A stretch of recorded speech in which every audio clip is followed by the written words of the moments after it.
This podcast is sponsored by ebookit.com, self-publishing solutions for the independent author and small press. Visit us today at ebookit.com.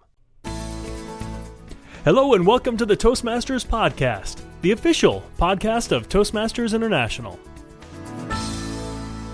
Hello everybody, my name is Bo Bennett and I am your host for the Toastmasters podcast. Welcome everybody.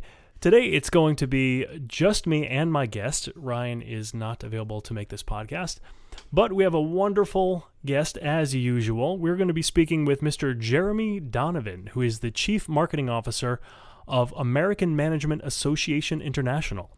Prior to joining AMA, Jeremey served as Group Vice President of Marketing at Gartner, Inc., the world's leading information technology research and advisory company. During his career, Jeremey has held a variety of individual, contributor, and general management roles in the semiconductor industry and the information services business. He has led successful teams focused on marketing, new product development, product management, marketing research, and acquisitions.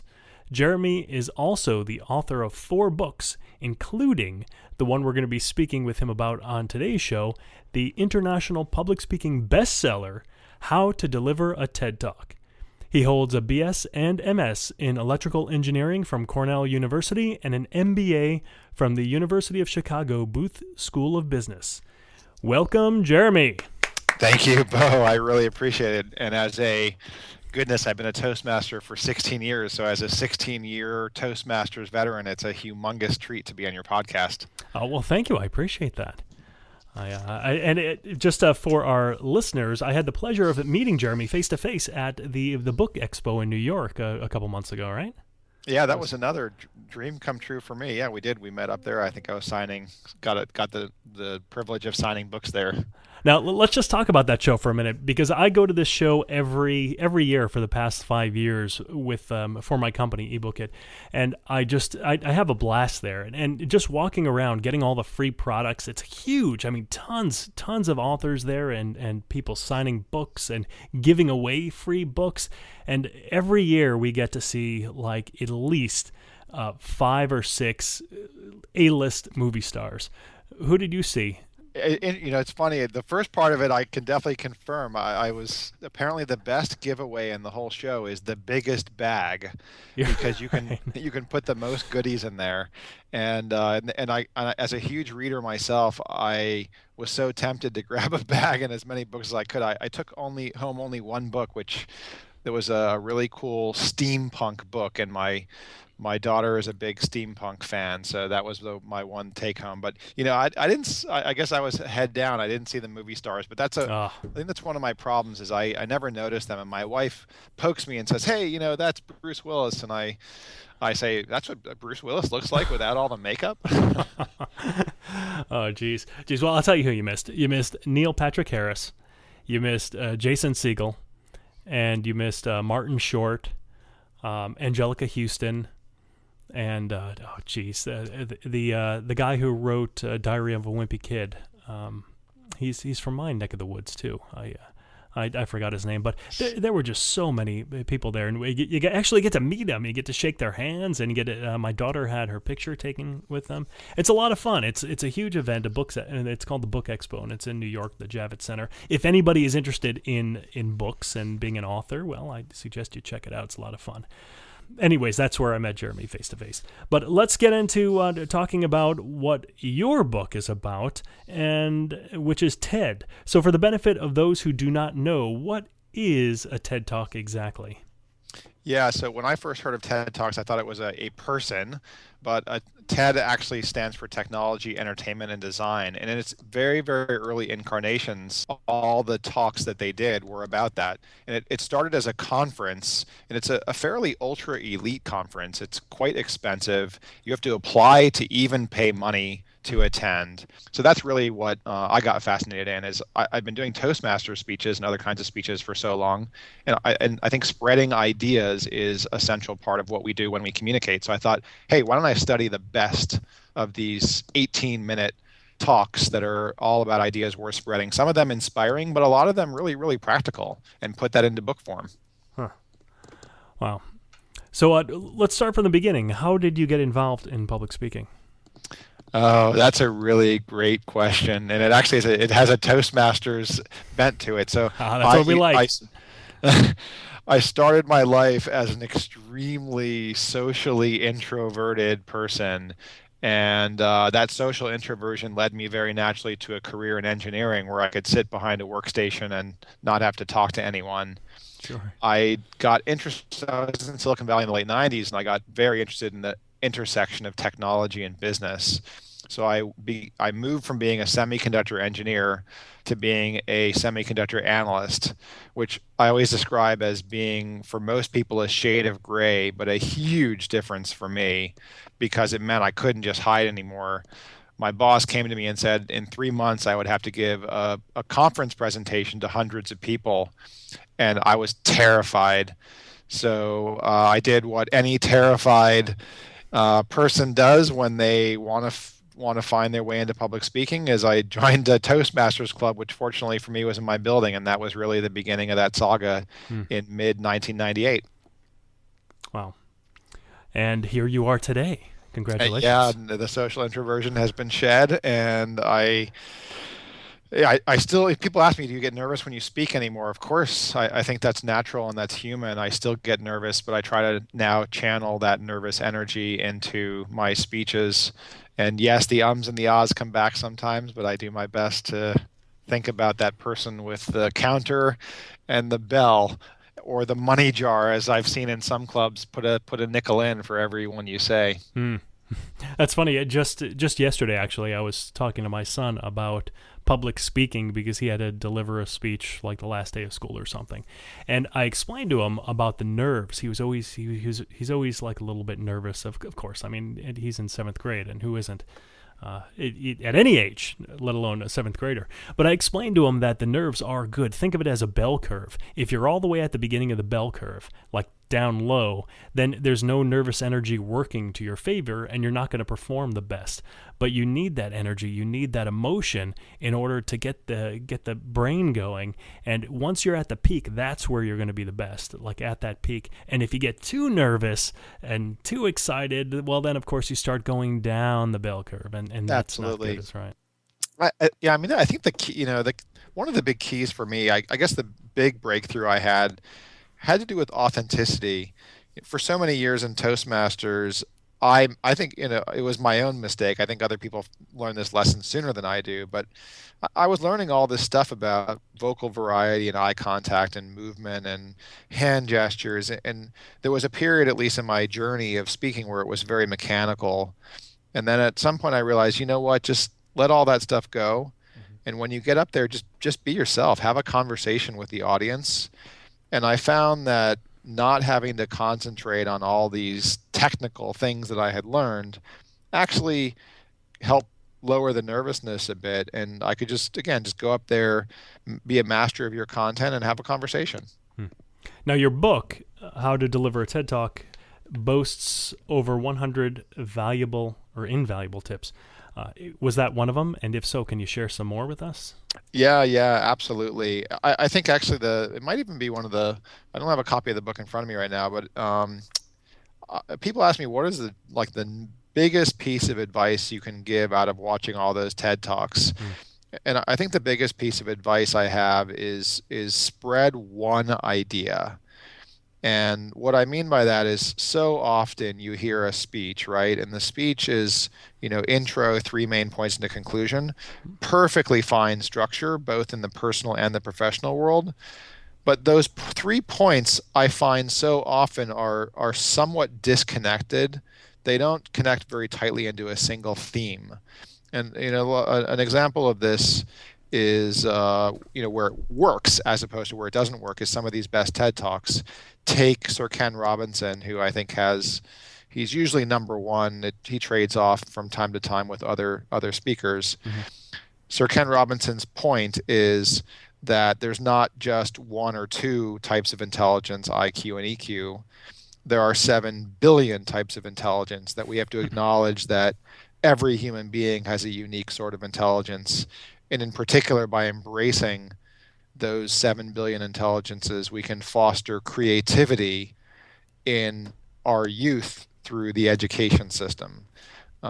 Take, let's say, Amy Cuddy, who's a Harvard researcher, and she talks about how you should use physically expansive body language before you go into a high stakes situation so that you rewire your brain to be more confident. And a third example, there's a guy named Joe Smith. I had to get Joe's permission to quote him in my book. Joe talks about how to use one paper towel.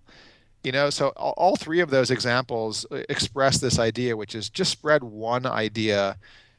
It's so tempting when you go up to give a talk, whether it's a TED talk or some other talk, that you had huge epiphanies in your life that you want to share with other people. It's an act of great compassion. And yet if you try to share too much, you share nothing. So pick one thing and really get that one thing and go deep, right? Don't go broad, go deep. Yeah. Well, that's certainly good advice. I'm going to ask you to break that rule and share another thing. All right. I guess the other thing I would say is, that's the start, is you got to pick that one idea to spread. The other thing I learned that I think along the way that really blew my mind, and I didn't get out, sometimes it's just because I don't study hard enough. It's probably in the Toastmasters curriculum or material. It has to do with storytelling. When I moved off of the CC manuals and into the advanced manuals, I tried to pick manuals that were the most challenging for me. And I still remember the two I did for the ACB, the Advanced Communicator Bronze, were humor and storytelling, because I thought I was neither funny nor good at telling stories. And on the storytelling one, I did a lot of studying to figure out what does a great story look like. And I stumbled on this framework called the Pixar pitch. Oh, you're right. Yeah, and a lot of public speaking experts talk about this now. It's brought to you by the folks who brought you Toy Story and Finding Nemo, and it's a 3-act structure, and it goes like this.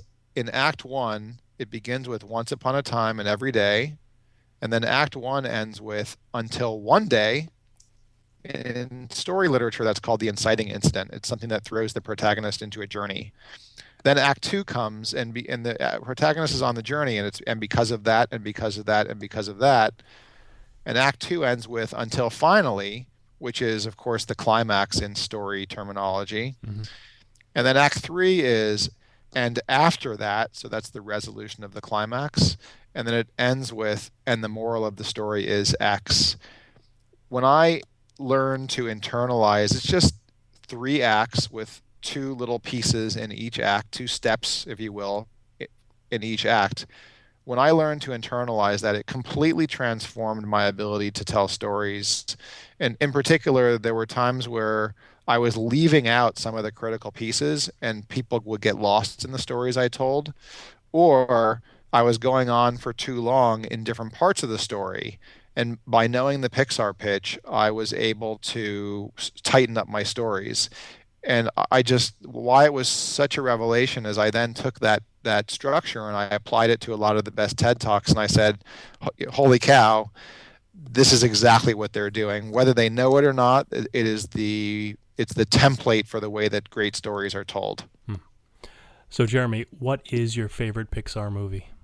What's my favorite Pixar movie? It probably is Finding Nemo. Oh, it's great. You said you have at least one kid. Maybe you got more kids. I got 2 kids. And it's a dad in search of his son, and his son wanting to get back together with his dad. It's hits home pretty closely. Yeah, it's a great story. Even though they're fish, you could identify with them. Yeah, you definitely can, and that's the beauty of a great story, right? Is you can take fish and even rats, right? Who would have thought? I don't know if Ratatouille is Pixar, if it's DreamWorks or one of the others, but who can take a rat in the kitchen and make that friendly? If you or I had a rat in our kitchen, I don't think we would allow him or her to cook us our meal. Yeah, probably not. So why this TED Talk versus any other format of talk? Why do you focus on TED? I've now with the books I've written, I've tried to focus actually on different formats for different reasons. That's a really great question. So with TED, what I was looking for was keynotes. What a TED Talk is a keynote style speech that is about spreading an idea. Um, so that was sort of checking the box for me, and I try to look for the best example of that sort of thing. Hmm. I wrote a book about Toastmasters with the 2012 world champion Ryan Avery, and world champion of public speaking, and that book was to do the exact same thing, but to understand inspirational speeches, which is a slightly different purpose. There are inspirational TED Talks, but it's not about principally about that. So I kind of checked the box on that one. The other one that I think is a really really great area that I haven't explored is your listeners might find themoth.org, the Moth Radio Hour. Hmm. People in New York are a little bit more familiar with that, and that's spreading now to other parts of the U.S. and potentially overseas as well. That's all about incredibly entertaining and humorous personal storytelling. And I'd love to one day do a book on that. I have to get their permission to do it, as I always do with these folks, as I did with Toastmasters. And it's a little that that might take some work, but I actually have just finished a fifth book, and I decided to cover a completely different thing, which was I found that the books I had written and the books that a lot of other authors that are out there who write about public speaking were all concentrating on that keynote domain. But the truth for you and I and the folks who are listening is that most of the presentations we give are normal everyday presentations sitting down in a chair in a conference room in a business setting. Hmm. So I just finished a fifth book that is precisely about how to create and deliver exceptional business presentations. And I'm so excited about that one because it's more what I do every day. Okay. Well, let's say that one of our listeners or many of our listeners want to deliver a TED Talk. How would they go about doing this?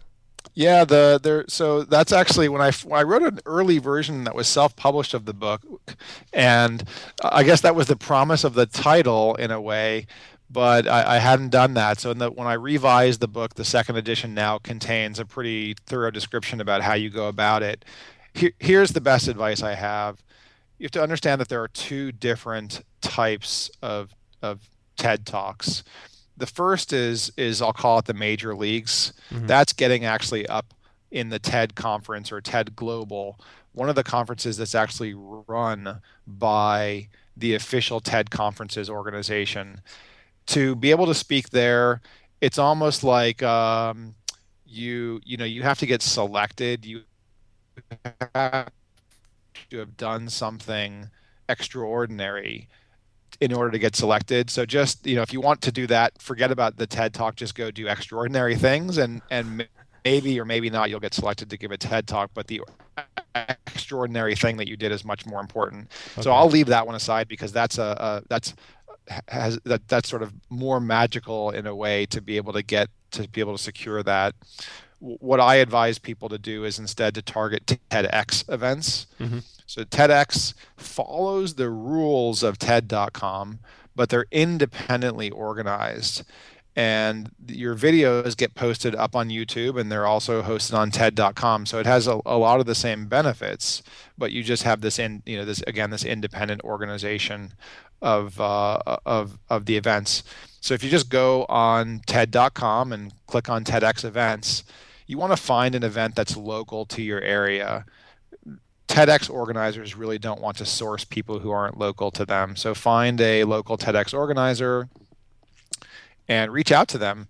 There's a messaging platform on TED.com, but you could also see their names and you can find them on Facebook or find them on LinkedIn and reach out to them and say, hey, I've got this particular speech that's thematically aligned with what you're running the conference on. That's pretty important, and see where you get. And I've given that advice to a lot of people. And if you are persistent, you'll find your way onto a TEDx stage by connecting with those local TEDx organizers.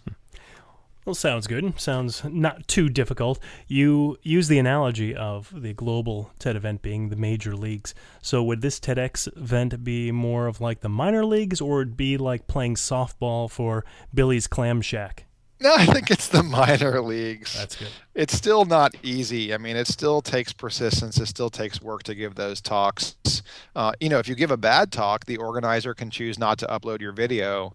Ah. So, you still got to put significant effort into giving a great talk. And, for Toastmasters, the good news is a TED Talk can be up to 18 minutes. We get so conditioned to do a 5 to 7 minute speech, and that's actually perfectly acceptable. If you can work your speech out to 18 minutes, again, by going deeper rather than broader, then you can pull it off too. I actually found after giving so many 5 to 7 minute speeches, it was actually kind of tough to do 18. Yeah. Oh, yeah. I've experienced that myself. So, Jeremy, where can one go to get more information about you and your books that you've been writing? Sure, yeah. So I'll kind of give you 3 places. One is certainly all the books are available in major bookstores like Barnes and Noble and Amazon.com and so on. So the books are easy to find. I also blog at Speaking Sherpa, SPEAKING, as you would expect, and then Sherpa, like a guide, SHERPA.com. So you can find me on the blog. I'm very responsive, so if anyone wants to contact me via the blog, love to hear from you. And then thirdly, I'm a humongous LinkedIn addict. I don't use Facebook much, but I do use LinkedIn a lot. So connect with me on LinkedIn. Just when you type in my name, remember it's got 3 E's, JEREMEY, and then Donovan, the traditional spelling. So I'd love to connect with you if you want. And if I can ever help you, let me know. All right. Jeremy, it has been a pleasure speaking with you, and I'm glad we got this opportunity. Thank you so much for being on the Toastmasters podcast, and we'll talk to you soon. What a treat. Thanks, Bo.